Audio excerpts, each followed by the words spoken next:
L'Empire du Mali, il avait été fondé par Soundiata Keïta. L'Empire du Mali avait un État fédéral très organisé, avec un parlement, s'imagine, dans les années 1200, un parlement. En Europe, on va juste attendre 6 ou 7 siècles pour arriver à cette chose-là.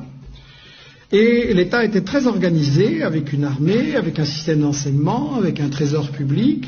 Il organisait l'extraction et la vente de l'or. Il développait l'agriculture, coton, arachide. Il y avait des centres universitaires extrêmement célèbres à Tombouctou, à Genève ou à Ségou. Et un des successeurs de Keïta, Boubacar II, 2 siècles avant Christophe Colomb, a lancé 2 expéditions maritimes pour découvrir l'Amérique.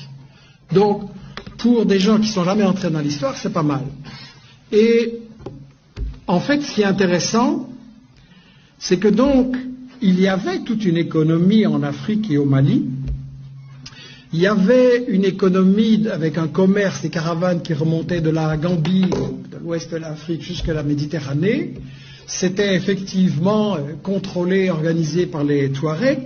C'était un commerce extrêmement prospère. Et quand le colonisateur français est arrivé là, intéressé par les matières premières, qu'est-ce qu'il a fait? Il a totalement disloqué, brisé ce commerce. Pour gérer le commerce et l'économie, il a importé des Libanais et des Grecs. Et ensuite, la grande démocratie française, qu'est-ce qu'elle a fait? Elle a assassiné des milliers de professeurs de langue arabe. Pourquoi? Parce que ce commerce entre toutes ces régions et tous ces pays, quand vous faites du commerce, vous avez besoin d'une langue que tout le monde comprend.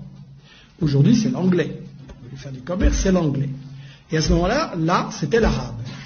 Et donc, si on voulait détruire ce commerce et que tout soit pour l'exportation vers la France, on a massacré des milliers de professeurs d'arabe à l'époque.